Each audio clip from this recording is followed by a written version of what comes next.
Hey, good morning, you all. It's the day after Christmas. Hope you had a really good Christmas. I really do. God bless each and every one of you.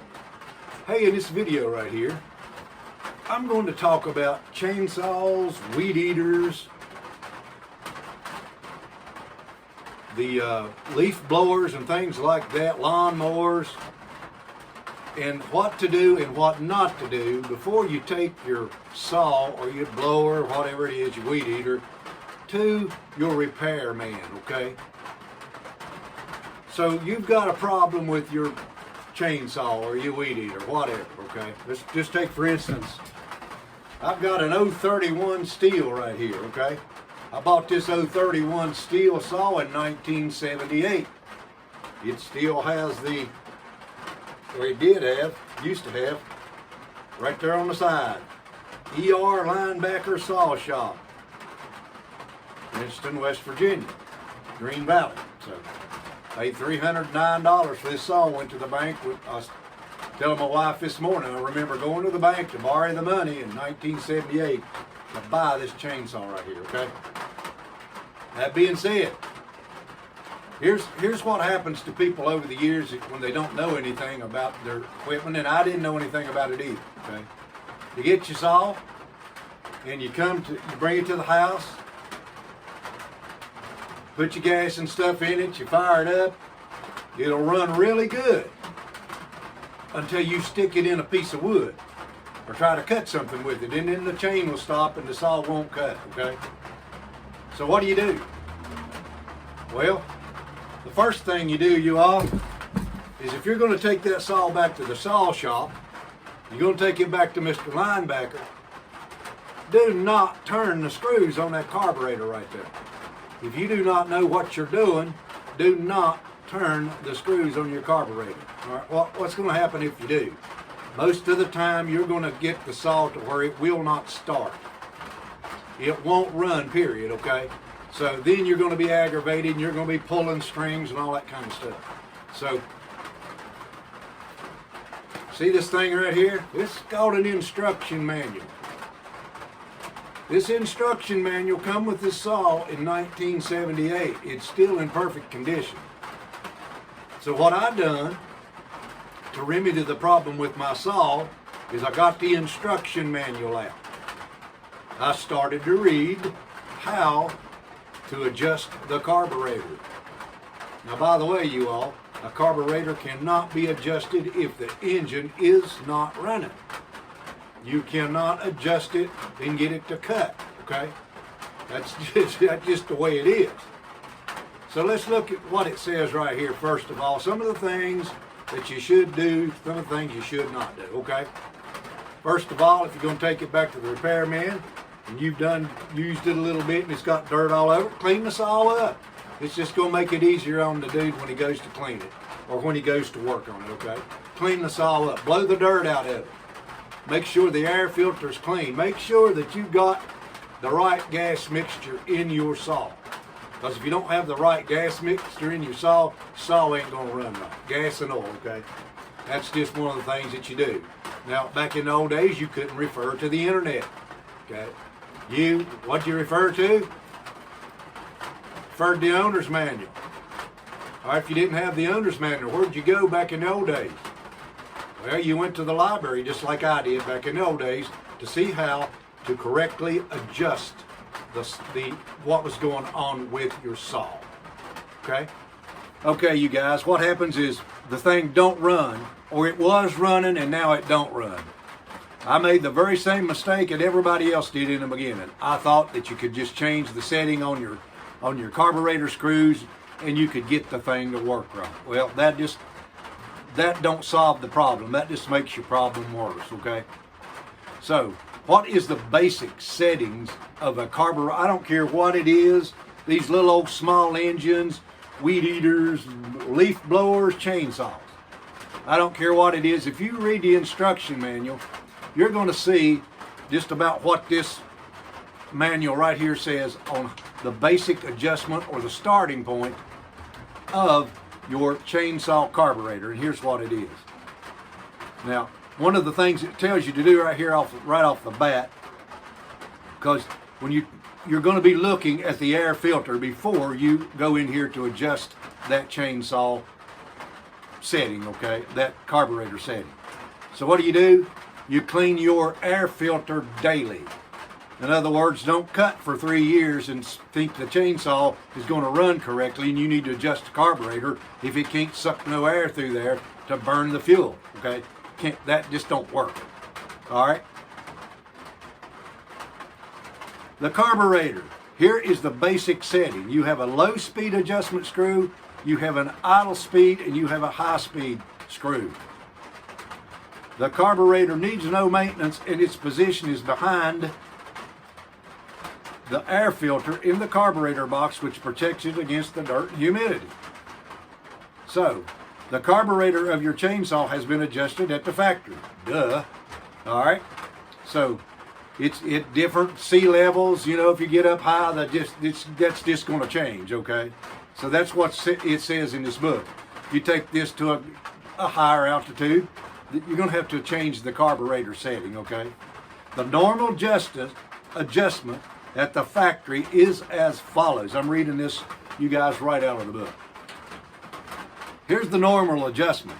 The high-speed screw should be 1 1/4 turns open. The low speed, 3/4 to 1 turn open. This is measured from the closed position. You turn that screw all the way in until it stops. And I'm not talking about taking your big arm and twisting it up till you tear the inside of the carburetor up, okay? Or bend the screw. Turn it in till that thing stops. Back the high speed off, 1 1/4 turns, open. The low speed, 3/4 to 1 turn, open. That's the starting point. All right? So you have to turn both adjustment screws very carefully until they just touch the stop. All right. That's the basic way that you start to adjust your chainsaw, weed eater, whatever it is, leaf blower. All right? So here's what happens, and it tells you right in this book, how to correct various carburetor troubles. If the engine stops when idling, with the engine running, remember, you can't adjust nothing if the engine ain't running. People turn the screws on the thing until it won't run, and then they tear the cord out of it, or they rip the pull start out of it because they'll never get it started again. So if the engine stops when idling, with the engine running, turn the idle speed regulating screw clockwise. The chain should not turn. Okay, you don't want the chain turning while it's idle. That's not safe. Okay, you don't want it going round and round. So it says if the speed is irregular when idling, slightly adjust the idle adjustment screw. If you get a leaner mixture by turning it clockwise, and a richer mixture by turning it counterclockwise. See? Richer, leaner. If the carburetor needs it be repaired, take it to your STIHL dealer. How many of you guys know what that means? All right. So here's what I did. With my saw back then. I got the book out. The saw would not cut straight from the dealer. I was already in the mountains cutting wood. I had the truck there. Matter of fact, it was a dump truck. I was going to cut a dump truck load of wood. I had the manual to that saw with the case that it come in, because it come with a case. I got the manual out. I had a little screwdriver because I'd already had experience after that in adjusting. Where did that experience come from? I had a piece of junk McCulloch saw that wouldn't run 3 minutes before something started going wrong with it. So that's the cheapest saw I could buy back in the 1970s was a yellow McCulloch chainsaw, junk. So I went to the library to find out why my McCulloch saw wouldn't run. So I learned how to adjust the screws, okay? Get the book out, I go to the basic adjustment, then I start to make the final adjustments on the saw by turning the high-low screw until the saw would cut wood in the cut. And it's just a minor turning of that screw is going to mess that saw lean or rich high speed, low speed screw up. It's just going to foul it up. So you don't want to touch that unless you know what you're doing. They cannot be adjusted unless, all right, you guys, all that being said, I'm promise you I'm not a know-it-all. Yesterday I was working on my son-in-law's saw that he brought to me, a Husqvarna. I don't have any Husqvarna tools, and I'm not against Husqvarna tools. They're probably good items, probably good stuff. So he brings me a saw. The very first question I ask this young fellow is, did you adjust the screws on that carburetor? Well, Mike, I turned them a little bit, but that didn't help it none. Okay, all right, there we go. So I know that the screws has been turned, so I know no matter what I do to the saw, before I get it running, there's going to be no adjusting of the carburetor, all right? I go in, first thing I do is I take the top off of his saw, and I've already taken his saw back to him, by the way. So I take the top off of that particular saw, I check the spark plug, okay? I check the air filter, I clean the air filter, I clean all the dirt and stuff off of the actual carburetor on the outside of it. That's not being sucked inside of it, but it makes it run better if all that stuff can remain cool, okay? So the air can go over top of it. I checked that. That did not work. I actually took the carburetor completely apart and cleaned it out. I took that carburetor apart, cleaned all the jets, made sure the little spring in there was letting the gas go, because we were getting no gas. We was getting plenty of fire, but we were getting no gas to the spark plug. When he brought me the saw was actually spewing gas out of the tank. Well, it didn't dawn on me, or it did dawn on me, you all, to check and see if the vent in the tank was plugged up, all right? So, in this STIHL saw right here, these old model saws and these saws right here, the vent was vented out through the cap of the saw. You got a little hole, you got a little bitty hole right there in the top of that right there. If that gets stopped up, you're going to have the very same problem that he was having. The thing will not let the fuel flow through the fuel line. It don't make any difference if you got good compression and suction. The fuel will not go through the fuel line. So it's like you turn a bottle upside down full of water and it goes glug, glug, glug. Well, that's what it does when this is stopped up. It glug, glug, glugs, and it can't get the fuel to properly flow to your saw. So what do you do to the jug? You punch a hole in the jug, it stops glugging, and the water runs out without glugging, okay? Pretty simple. All right, I've got a STIHL saw right here with these kind. This is the way they come now. I really don't like this gas tank style right here. That's just the way it is. This one doesn't vent through the cap. It's got a built-in vent somewhere on the side of the gas tank. It usually, some of them go out the side, some of them go back to the carburetor to vent the thing so that the air pressure goes around right, okay? So that the pressure in the tank stays normal and doesn't build up. When you fire up your chainsaw and it starts to run, pressures start to adjust itself in the tank itself, all right? So I didn't have a book to his saw, so I didn't really know that much about where the vents and stuff like that was in his particular saw. So what do? I get on that cell phone right there I'm videoing you with. I go on the internet. I type in the model number to his saw, and the same problem that my son-in-law had. The very first video that come up on that Husqvarna saw, 55 saw, was the problem that he had. He was running the saw, it ran the thing started to idle really fast, like it was running out of gas, which is exactly what it was doing. Wouldn't start no more. Period. Nothing that he'd done to it. Turning the screws on the carburetor, adjusting the idle speed, did not fix the saw. So, when I got done looking at that video, the kid that was working on the saw done the same thing I did. He checked the spark plug, he checked the carburetor, he cleaned all that stuff up, took his saw outside, He cranked like I did yesterday until his arm was literally broke. Nothing worked, all right? So, he got his manual out. See, always you guys keep the manuals to your stuff. Don't throw that stuff away. Especially if you're a do-it-yourselfer. See these things? Keep these manuals. He gets his manual out. He looks at the manual. The manual tells him that thing has a gas tank vent. Duh. I should have known that yesterday. And I thought about it in the beginning. But duh, some of us, you know, we're a little bit hard-headed. We got to go through the whole other process, which is fine and dandy. But I literally took his carburetor apart and put it back together, okay? I adjusted his carburetor to the initial settings before I ever went through the other scenario. Nothing worked. As soon as I unplugged the vent tank, that problem went away. So it wouldn't run correctly, okay?